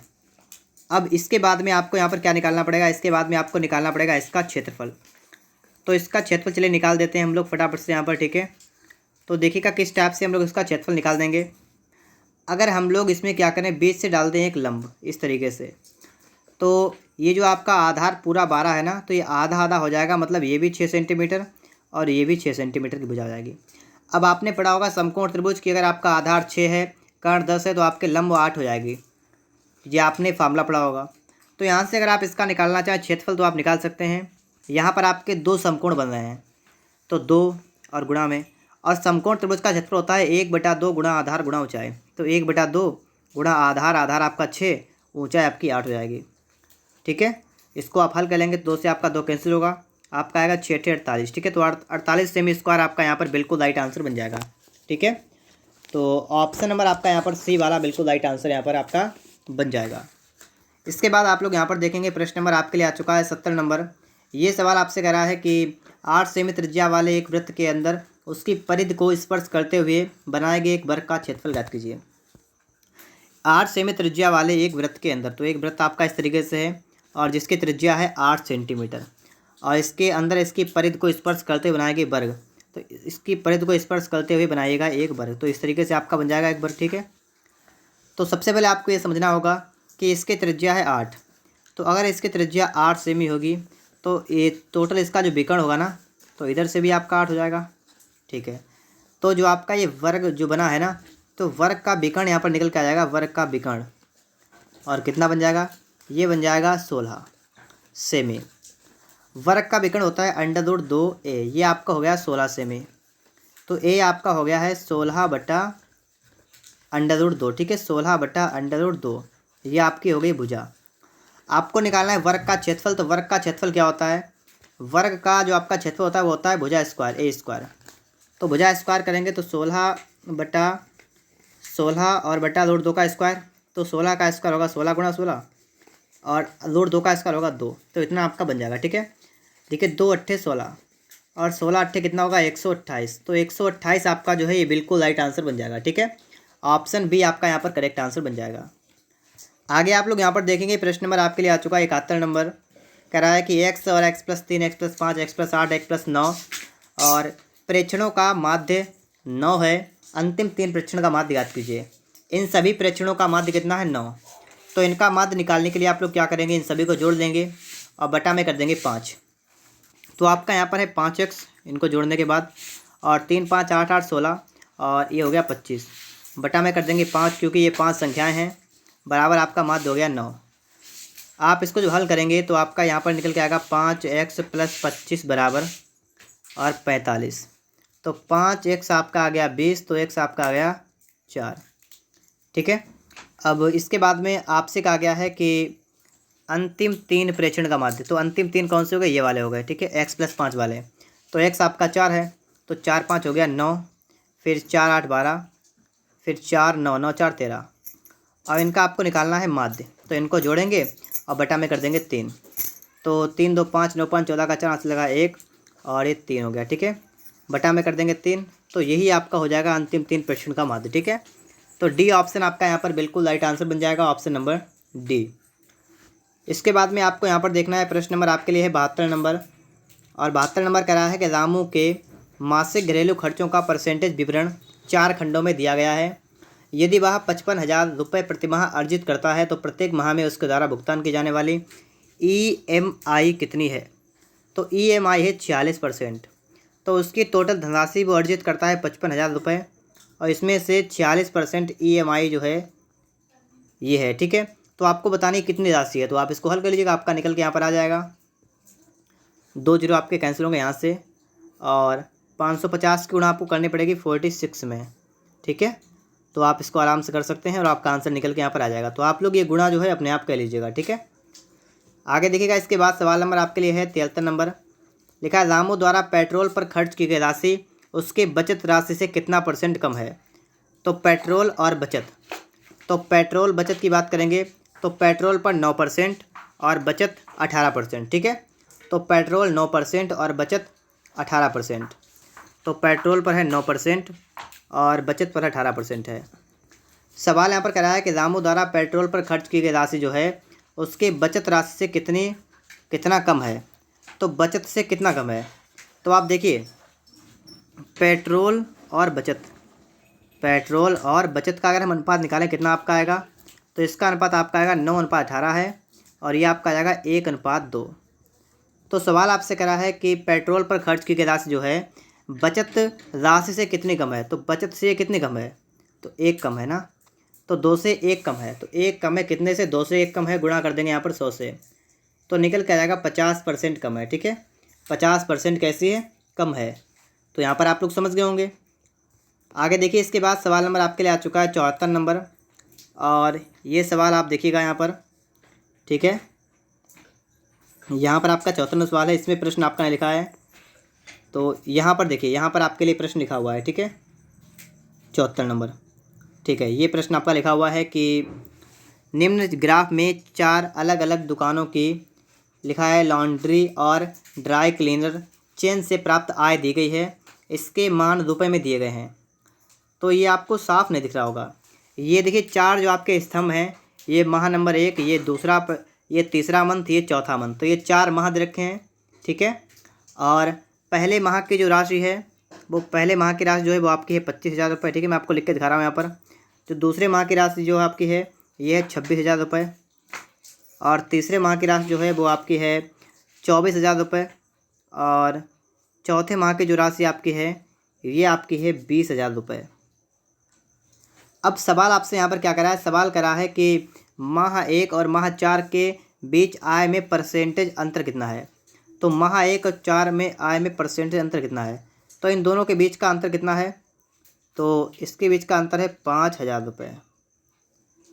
तो 1 और 4 के बीच अंतर कितने % अंतर है, मतलब कि जो 1 में जो आपकी धनराशि है, आय है, ये 4 में धनराशि, देखिए 1 में है 25,000, 4 में 20,000 है। तो इसमें प्रभाव क्या पड़ा है, तो प्रभाव ये पड़ा कि 5% कम हो गई, कितने से, 25,000 से 5,000 कम हो गई। गुणा कर देंगे 100 से, तो 2 जीरो यहाँ से कैंसिल हुए, 1 जीरो यहाँ से कैंसिल हुआ, और 25 दूना 50 जीरो, तो 20%, तो 20% कम हो गया है। तो ऑप्शन नंबर आपका यहाँ पर ए वाला बन जाएगा, ठीक है, कि 20% आय जो है ये कम हो गई, ठीक है। और अगला यहाँ पर देखिएगा, अगला ये रहा, और यहाँ पर कहा गया माह 2 और माह 3 के आय का अनुपात। तो माह 2 मैंने आपको पहले बताया था कि 2 माह में आपकी आय 26,000 रुपये लिखी हुई है, और तीसरे माह में आपकी आय लिखी है कितनी, 24,000 रुपये, ठीक है। ये दोनों माह की आय रखी है, और आपको बताना इनका अनुपात, तो इनका आप अनुपात बता दीजिएगा। देखिए 3 जीरो से आपके 3 जीरो कैंसिल होंगे, आपका आएगा 13 बटा आपका आएगा 12, तो 13:12 आपका यहाँ पर बिल्कुल राइट आंसर बन जाएगा। अब दोस्तों यहाँ पर हम लोग बात करते हैं सामान्य हिंदी के बारे में। तो यहाँ पर फटाफट से हम देखते हैं आकाश का विलोम क्या है। तो आकाश का विलोम क्या होगा, पाताल। तो बी ऑप्शन आपका यहाँ पर राइट आंसर बन जाएगा। आगे देखिएगा, उन्नति परिश्रम से हुई होती है और इसका कारण तो आलस्य है। उक्त वाक्य में रिक्त स्थान की पूर्ति के लिए रेखांकित कीजिए। तो यहाँ पर आप देखिएगा उन्नति परिश्रम से ही होती है, और आगे आप क्या डैश में भरेंगे, अवनति का कारण तो आलस्य है, ठीक है। तो बी वाला यहाँ पर भर जाएगा। आगे देखिए, जिसका जन्म छोटी जाति निचले वर्ण में हुआ हो तो उसे हम लोग क्या कहते हैं, उसे कहते हैं अंत्यज, ठीक है, अंत्यज कहते हैं। जिसका कोई शत्रु पैदा नहीं हुआ उसे कहते हैं अजात शत्रु, अजात शत्रु। अनाज का पर्यायवाची शब्द क्या है, तो अनाज, अनाज का पर्यायवाची आपसे यहाँ पर पूछा गया है, शस्य हो जाएगा, ठीक है, क्या होगा, शस्य। आगे देखिए, इसके बाद कल्प वृक्ष का पर्यायवाची क्या है, तो कल्प वृक्ष की यहाँ पर बात की गई है, तो ये सभी मतलब पारिजात, कल्पतरु, देव वृक्ष, ये जितने हैं आपके सभी हो जाएंगे पारिजात, कल्पतरु, देव वृक्ष। 82 में है कि निम्नलिखित में से शुद्ध वर्तनी वाला शब्द कौन सा है। शुद्ध वर्तनी वाला आपको यहाँ पर बताना है शब्द कौन सा है। तो उत्तरदायी जो आपका बी नंबर में लिखा है ये आपका बिल्कुल सही है, उत्तरदायी। ठीक है, क्योंकि यहाँ पर देखिए डबल ता है। ठीक है, यहाँ पर ये डबल ता बना हुआ है, इसमें नहीं है। ठीक है, इसमें सिर्फ एक ही ता है और इसमें डबल है, थोड़ा सा इसे लगा हुआ है। ठीक है, आगे देखिए यहाँ पर किस शब्द की वर्तनी अशुद्ध है। तो अशुद्ध वर्तनी आपको यहाँ पर बतानी है। तो छिद्रान्वेषी ये गलत आपका लिखा हुआ है। ठीक है, और निरनुनासिक ये सही है, गत्यर्थ भी सही है, अंतश्चेतना भी सही है। आसमान फट जाना मुहावरे का सही अर्थ क्या है। तो आसमान फट जाना इसका मतलब अचानक आफत आ पड़ना, अचानक आफत आ पड़ना। एक तो नौकरी गई और पैसों से भरा बैग चोरी हो गया, इसके लिए कौन सा मुहावरा उपयुक्त होगा। मतलब एक तो नौकरी भी चली गई और बैग भी चोरी हो गया। ठीक है, तो इसके लिए आपको बताना है एक कि कौन सा यहाँ पर करेक्ट होगा मुहावरा, कि कभी घना कभी मुट्ठी भर चना नहीं, कंगाली में आटा गीला, ये करेक्ट होगा। ठीक है, कि एक तो नौकरी भी चली गई और पैसों से भरा बैग चोरी हो गया, इसका मतलब कंगाली में आटा गीला। तो बी ऑप्शन यहाँ पर आपका बन गया है। ठीक है, आगे देखिए यहाँ पर 86 नंबर में डैश लगा है, लिखा है ना हो तो प्रकाश को कौन पूछे। मतलब यहाँ पर क्या होगा, क्या भरा आएगा बताइएगा। तो अगर अंधकार ना हो तो प्रकाश को कौन पूछेगा, बताइएगा। अंधकार अगर ना हो, अंधेरा अगर ना हो तो प्रकाश की कोई व्यवस्था नहीं होगी, तो आपका बी वाला बनेगा। 87 में है उत्साह वास्तव में डैश और डैश की मिली जुली अनुभूति है। उत्साह, तो उत्साह किसकी मिली जुली जो अनुभूति है। तो कर्म और फल, उत्साह वास्तव में कर्म और फल की मिली जुली अनुभूति है। ठीक है, तो ऑप्शन नंबर आपका यहाँ पर ए वाला बिल्कुल राइट आंसर बन जाएगा।